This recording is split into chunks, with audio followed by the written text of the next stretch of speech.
ready? What are you wearing, for God's sake? Isn't beautiful? Min-Seok Kang had survived gang wars, FBI investigations, and hostile takeovers worth millions. He'd stared down men twice his size with guns pointed at his head and never flinched. But watching his wife, Jules Monroe, walk out of their bedroom wearing that red dress made him forget how to breathe.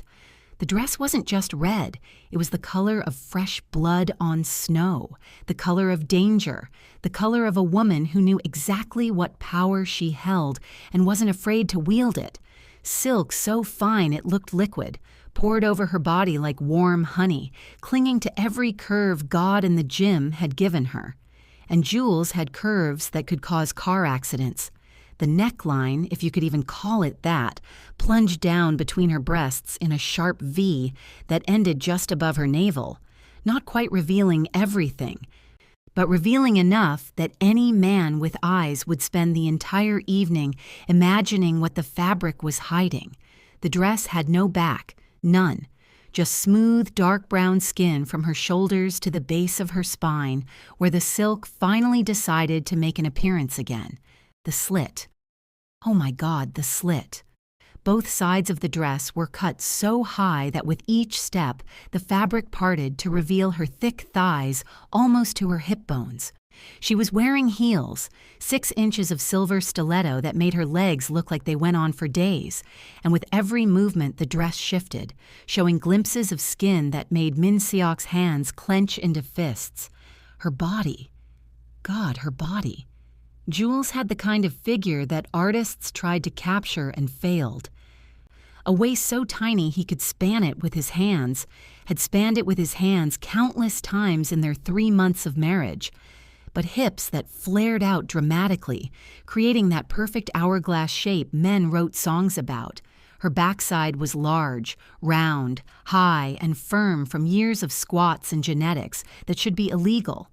When she walked, everything moved. Hypnotic, mesmerizing, impossible to look away from.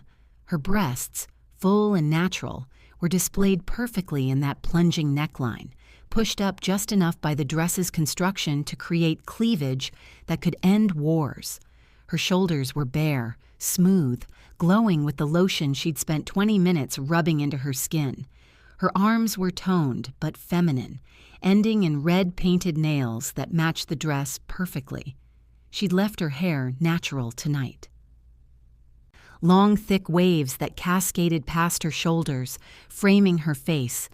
And that face, high cheekbones that caught the light, full lips painted the exact same shade as her dress, dark eyes lined with something that made them look wider, more innocent, completely at odds with how sinful the rest of her looked. Flawless dark brown skin that literally glowed, whether from highlighter or from the satisfied smile on her face, Min-Seok couldn't tell. She looked like every man's fantasy, like trouble, like sex wrapped in silk and walking on heels that could double as weapons. She was his wife, his, and she was about to walk into a room full of business associates who would absolutely notice every single inch of what she was showing. "Where are you going dressed like that?" The words exploded out of him before he could control them. Not a question, a demand, almost a shout. Jules stopped in the middle of their living room, one hand finding her hip, the movement making the dress shift again. Her eyebrow arched, perfectly shaped, probably waxed that afternoon. He'd stopped keeping track of her beauty appointments. "Excuse me?" Her voice was honey. I won't change who I am. I can't stand You other know, men the looking one at you you've been like that. stressing about for 3 weeks?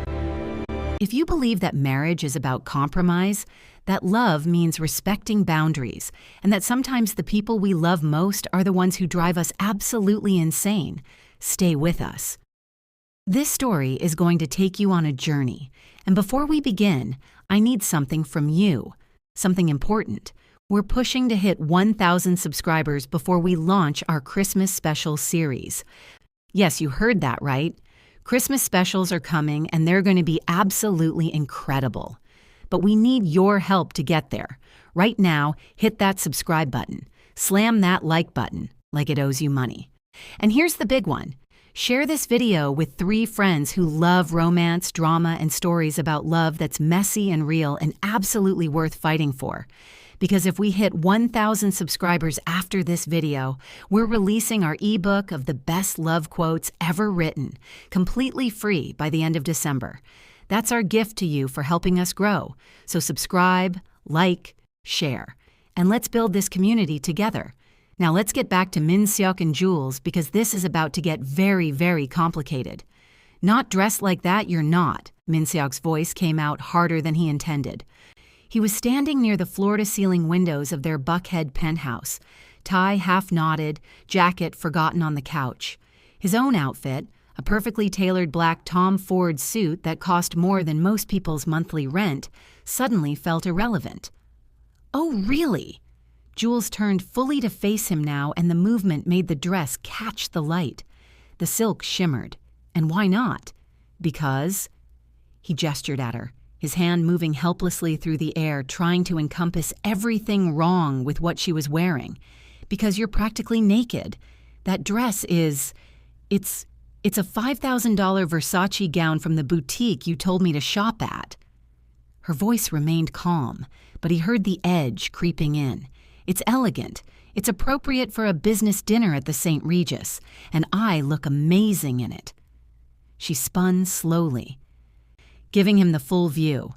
The back, that completely bare back, smooth and perfect, leading down to where the dress finally covered her, almost made him groan out loud. Don't I?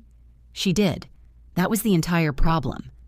Jules looked like she'd stepped out of a magazine spread titled, How to Destroy Your Husband's Sanity in One Easy Step. She looked like a woman who knew exactly what power she held and enjoyed wielding it. She looked confident and sexy and untouchable, and his. But the dress was shouting to every man who'd be at that dinner, look at me, want me, imagine me. And Min-Seok wanted to set the world on fire at the thought. Jules. He moved toward her, trying to gentle his voice, trying to be rational. Baby, you know you're beautiful. You're the most beautiful woman I've ever seen. But this dinner, there will be men there. Important business associates. They'll what? She cut him off. Look at me. Min-Seok, men look at me when I'm wearing sweats and a hoodie at the grocery store. That's not my problem. It is my problem when my wife walks into a room dressed like that and every man there is imagining... He stopped himself, jaw clenching so hard it hurt. Imagining what? She stepped closer to him, close enough that he could smell her perfume, something expensive and intoxicating that she'd started wearing after they got married, something she knew drove him crazy. Say it. The air between them crackled with tension, sexual, angry, complicated. I can't stand other men looking at you like that. The admission came out raw, honest, like they want you, like you're available, like they have any right to even think about, you're mine, Jules, my wife, and that dress is telling every man in that room that what? Her voice rose now. That I'm confident? That I'm not ashamed of my body? That I refuse to hide myself because you're insecure? The word hit like a slap. Insecure. Him. Min-Seok Kong, who'd built an empire from nothing, who commanded respect with a look, who made men twice his age defer to his judgment. Insecure. This isn't about insecurity. His voice dropped to something dangerous. This is about respect. About you understanding that as my wife. Oh, here we go. Jules laughed, but it wasn't a happy sound. As your wife. Let me guess. As your wife, I'm supposed to dress like a nun? Cover myself head to toe so your fragile ego doesn't get threatened by other men existing in the same space as me? That's not what I'm saying. Then what are you saying, Min-Seok? She was shouting now. Because it sounds like you're saying I need your permission to dress how I want. It sounds like you think you own my body. It sounds like you married me expecting me to change into someone I'm not. I married you because I love you. His voice matched hers now, all control gone. because you're brilliant and funny and gorgeous, and you make me feel things I didn't know I could feel. But yes, Jules, I thought that when you became my wife, you'd understand that there are certain things, certain ways you should present yourself. Certain ways? She stepped back like he'd hit her. Certain ways? You mean more modest, more covered, more ashamed of the body I was born with? I mean appropriate. I am appropriate. She gestured down at herself. This is a designer gown for a formal dinner. Just because it shows skin doesn't make it inappropriate. It makes it sexy. And I like feeling sexy. I'm sorry if my confidence in my own body threatens you, but that's not my problem to fix. The words hung in the air between them, heavy, painful, true. Min-Seok stared at his wife, his gorgeous, stubborn, infuriating wife, and felt something crack in his chest. Because she was right. She did look appropriate for the venue. The dress was expensive, well-made, and objectively stunning. Other women at the dinner would probably be wearing similar things. But those women weren't his. They didn't belong to him. They didn't make his heart race and his hands shake and his mind short-circuit with want every single time he looked at them. Jules did.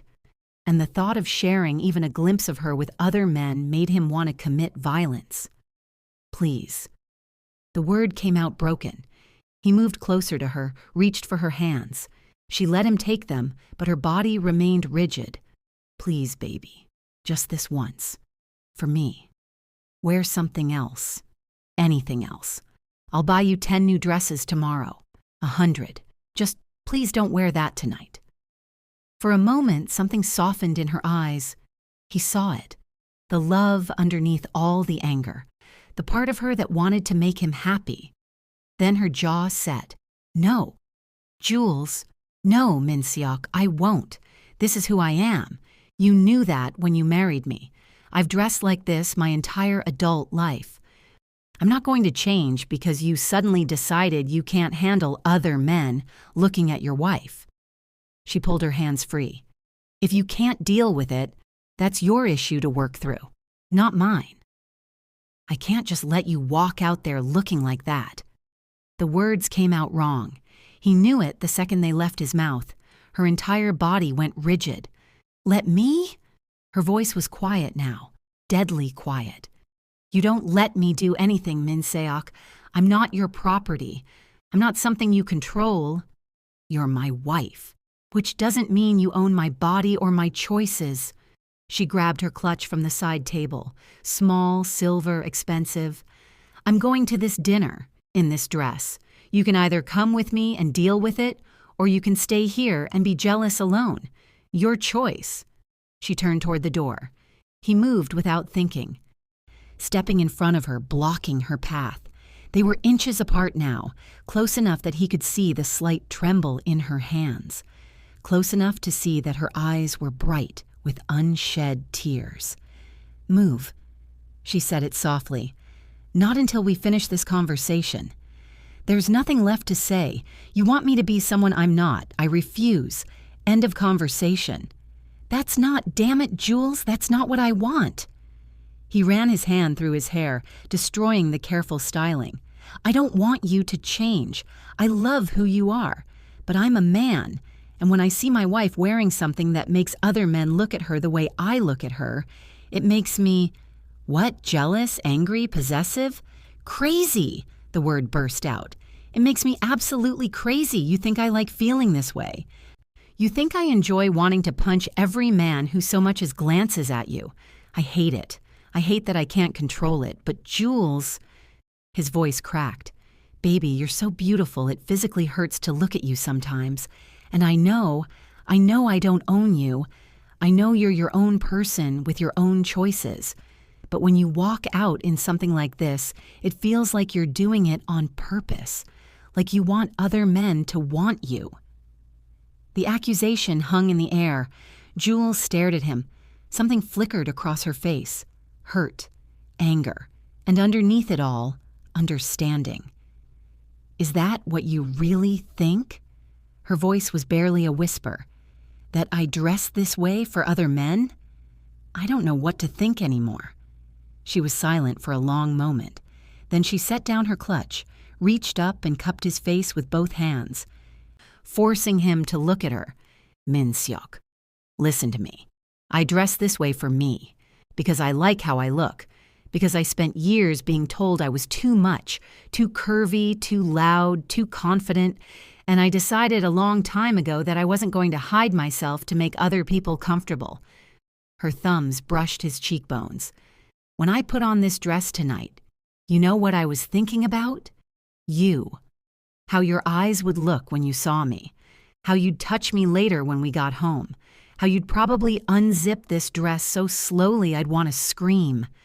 Heat flashed through him at her words. "I don't dress for other men," she continued. "I dress for myself. And yes, for you. Because I love the way you look at me. Like I'm the most precious thing in the world. Like you can't believe I'm yours." Her eyes searched his. "But that can't come with conditions, baby. You can't love how I look and then demand I hide it. You can't be proud of having a confident wife and then punish me for that confidence. I'm not trying to punish you, aren't you?" She dropped her hands. "You're asking me to change my clothes because you don't trust yourself to handle other men looking at me. That's your issue to deal with, not mine to fix by covering up." She was right. Logically, intellectually, he knew she was right. But logic and intellect didn't touch the primal part of his brain that screamed, "Mine," every time another man's eyes lingered on his wife. "I don't know how to do this," he admitted. "How to be okay with sharing even a glimpse of you with the world." "You're not sharing me. You're just letting me exist." She picked up her clutch again. "I love you." "Min-Seok, God, I love you so much it scares me sometimes. But I won't make myself smaller to manage your jealousy. That's not love. That's control." The words hit him like bullets. She was comparing him to men who controlled their women, abusers, manipulators, men he'd spent his life despising. I'm not trying to control you." "Then let me wear the dress." They stared at each other. 3 months of marriage. 3 months of this same fight in different variations. Her wearing something sexy, him reacting, her refusing to change, him feeling like he was losing his mind. What if... He forced the words out. "What if something happens? What if some drunk businessman at this dinner, says something inappropriate to you, touches you?" A slow smile spread across Jules's face, not her happy smile, her dangerous smile. "Then I handle it. You seem to forget I managed to survive 26 years on this planet before I met you. I know how to deal with inappropriate men." She patted his chest. "But if it makes you feel better, you'll be right there. You can glare at anyone who looks too long. You can put your arm around me possessively. You can mark your territory in all the little ways men do. Just don't ask me to change who I am." She moved past him toward the door. This time he didn't stop her. Couldn't, because she was right, and they both knew it. But at the door she paused, looked back at him over her bare shoulder, the dress catching the light again. "You coming? Or do I go to your important business dinner alone?" It was a challenge, a test, a line being drawn.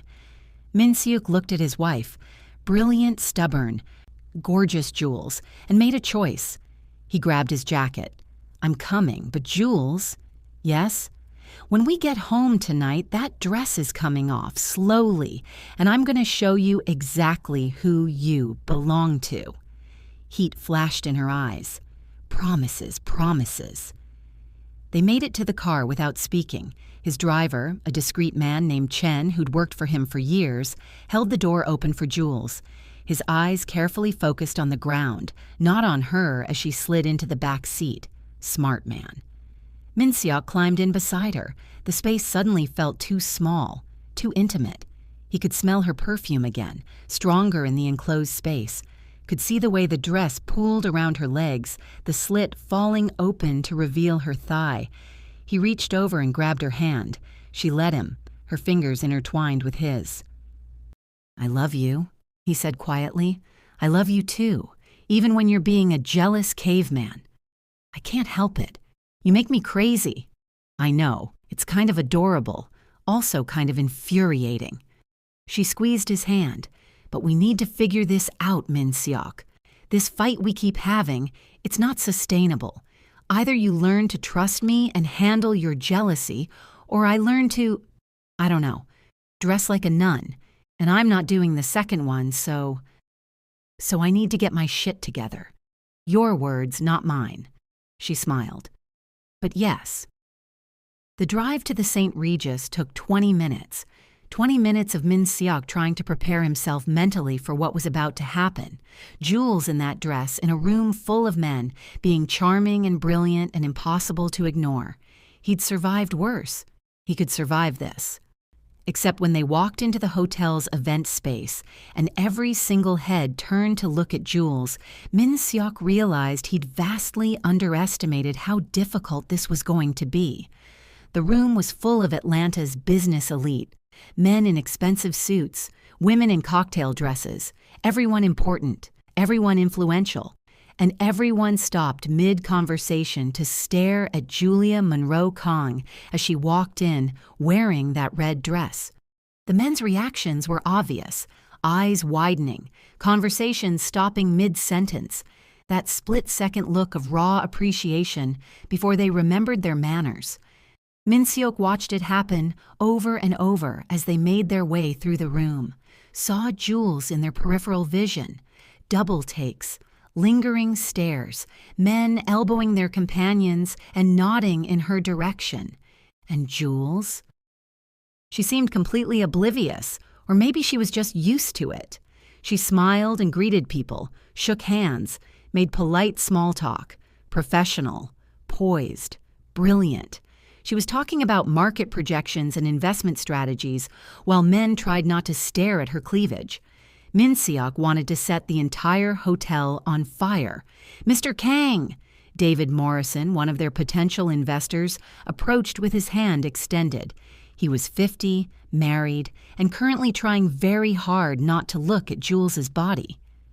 Good to see you. And this must be your wife? I've heard so much about her. Jules, this is David Morrison. David, my wife Julia. Please, call me Jules. She shook his hand firmly. David, I've been reviewing your company's quarterly reports. Very impressive growth in Q3. I'd love to discuss your expansion strategy. And just like that, she had him. Morrison's eyes lit up, and they launched into a conversation about business that Min-Seok could barely follow. Because Jules wasn't just beautiful, she was brilliant. Legitimately, frighteningly intelligent. She could talk circles around most of the men in this room, and she knew it. Morrison clearly knew it too. And while his gaze stayed respectfully on her face, Min-Seok caught the moment his eyes flickered down, just once, just for a second, to the neckline of that dress. Min-Seok's hand found Jules's lower back, possessive, claiming. She didn't react, just continued her conversation, but he felt her shift slightly closer to him. The evening continued like that. Jules charming everyone she met. Men trying to be respectful but failing not to notice how she looked. Min-Seok slowly losing his mind while trying to maintain a professional facade. Then Richard Park approached. Richard was Korean-American, late 30s, good-looking in a way that made Min-Seok instantly dislike him. He owned a chain of restaurants and was considering partnering with Min-Seok on a new development project. Min-Seok, great to see you, man. They shook hands. Richard's eyes slid immediately to Jules. And who is this stunning woman? My wife, Jules. Your wife? Richard's eyebrows rose. How did an ugly guy like you land someone this beautiful? It was meant as a joke, friendly banter. But the way Richard was looking at Jules, openly appreciative, lingering too long, made Min-Seok's blood pressure spike. Good evening, Richard. Jules offered her hand. Richard took it, held it a beat too long. The pleasure is absolutely mine. That dress is incredible. You look phenomenal. And there it was, the line being crossed. Commenting on the dress was one thing. Telling his wife she looked phenomenal while staring at her body was another. "Thank you," Jules said smoothly, extracting her hand. Min-Seok chose the boutique. He has excellent taste. She was deflecting, giving Min-Seok credit, trying to remind Richard she was married. But Richard wasn't taking the hint. "He certainly does. Tell me, Jules, what do you do? Besides make every other woman in this room jealous, I mean." Min-Seok's hand tightened on Jules' back. She pressed her heel onto his foot. A warning. "I'm a financial consultant. I work with Fortune 500 companies on investment strategies and portfolio management. Beauty and brains. Min-Seok, you're a lucky man." "I know." Min-Seok's voice came out harder than intended. Richard finally seemed to notice the tension. "Well, I'll let you two mingle. Jules, it was lovely meeting you. Save me a dance later?" "I don't dance with anyone but my husband," Jules said sweetly. "But thank you." Richard moved away. Min-Seok counted to 10 in Korean, trying to calm down. "He's a pig," Jules murmured. "He was staring at your breasts the entire time." "I know, I'm used to it." "Well, I'm not." The words came out too loud. Several people nearby glanced over. Min-Seok forced himself to lower his voice. "I'm not used to watching men undress my wife with their eyes while pretending to have a conversation." "Then stop watching them. Look at me instead." She turned to face him fully, her hands coming up to adjust his tie even though it didn't need adjusting. The movement brought her closer, close enough that anyone watching would see how intimate they were. "I'm right here," she said quietly. "I've been right here all night. I've deflected every inappropriate comment, shut down every flirtation, and made it clear I'm married and not interested. What more do you want from me?" "I want you to not look so damn perfect that every man in this room wants you." "That's not something I can control, baby. And honestly, I'm kind of flattered you're so jealous. It means you still want me." "Still want you, Jules?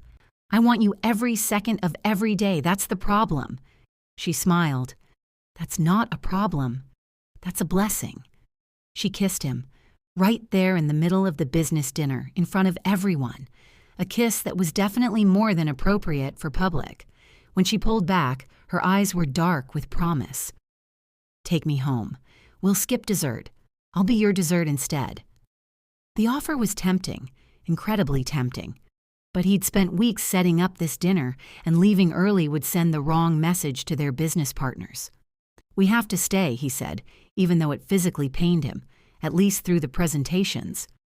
"Fine, but you owe me. Name your price. You, tonight. That possessive thing you do where you—" She whispered something in his ear that made his entire body tighten. Jesus. "Jules, is that a yes?" "That's an absolutely definitely 100% yes." She laughed and pulled him toward their table. The rest of the dinner passed in a blur of presentations and networking and Min-Seok trying not to combust from wanting his wife. She sat beside him, occasionally placing her hand on his thigh under the table, driving him insane while maintaining perfect professional composure. Around 10 p.m., they finally made their excuses and left. The drive home took forever.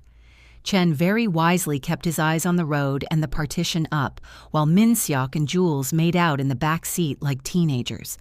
By the time they reached their penthouse, they were both breathing hard. Min-Seok barely remembered the elevator ride up, barely remembered unlocking the door. All he could focus on was Jules in that red dress, laughing as he backed her against the wall, kissing her like he'd die if he stopped. "The dress," he muttered against her mouth. "Off. Now." "I thought you wanted to take it off slowly." "Changed my mind. Fast. Now." She reached behind her, found the zipper. He watched, mesmerized, as she slowly pulled it down. The sound of the zipper seemed impossibly loud in their quiet apartment. The dress loosened, started to slip, and then she stopped. "Jules, say it." "Say what?" "That you trust me, that you know I'm yours, that you're not going to freak out every time I wear something sexy." She was still testing him, still drawing lines, making him choose. "I trust you," he said, meaning it. "I know you're mine. You chose me. You married me. You wear a ring that tells everyone you're taken." He cupped her face. "But I can't promise I won't freak out. You're too beautiful, too perfect, and I'm too in love with you not to lose my mind a little when other men look at you the way I do." "That's fair," she said softly. "I can work with that. As long as you know it's your issue to manage, not mine to fix." "I know. I'm sorry about tonight, about the fight, about trying to control what you wear." "Apology accepted. Now take off my dress and show me who I belong to." He did, slowly this time, savoring every inch of skin revealed as the red silk pooled at her feet. And then he spent the rest of the night proving to both of them that while Jules belonged to herself first, she'd chosen to share herself with him, and that was more than enough. 3 hours later, they lay tangled in their sheets, both exhausted and satisfied. Jules was draped across his chest, her fingers tracing absent patterns on his skin. "I have another event next week," she said sleepily, "the charity gala for the Children's Hospital. I already bought a dress." "What color?" "Gold, also very low cut, also has a slit." He groaned. She laughed. "You're going to kill me, aren't you? Death by sexy wife." "Probably. But what a way to go. I'll try to behave, try being the operative word. That's all I ask." She pressed a kiss to his chest. "Love you, caveman." "Love you too, troublemaker." And as Min-Seok drifted off to sleep with his wife in his arms, he made a mental note to start therapy. Because Jules was right. His jealousy was his issue to manage. And if he wanted this marriage to work, if he wanted to keep this brilliant, gorgeous, stubborn woman who'd somehow agreed to spend her life with him, he needed to figure out how to handle his possessive tendencies before they destroyed something beautiful. But tomorrow, he'd deal with all of that tomorrow. Tonight he had Jules in his arms, wearing nothing but his ring and a satisfied smile. And really, what man needed anything more than that? The red dress ended up in a heap on their bedroom floor, forgotten until morning. But the memory of Jules wearing it, confident and stunning and absolutely his, would stay with Min-Seok forever. Some images burned themselves into your brain. Some moments defined a relationship. And sometimes, love meant learning to let the person you adored be exactly who they were, even when it made you crazy. Min-Seok was still learning, still fighting his instincts, still struggling with the idea that other men could look at Jules without consequences. But he was trying, and Jules appreciated that. She knew marriage was a work in progress, knew they'd have this fight again in different forms, knew her husband's possessive nature wasn't going away overnight. But she also knew he loved her, completely, desperately, enough to work on himself, enough to let her be herself. And in the end, that was all that mattered. Love wasn't about changing each other. It was about growing together.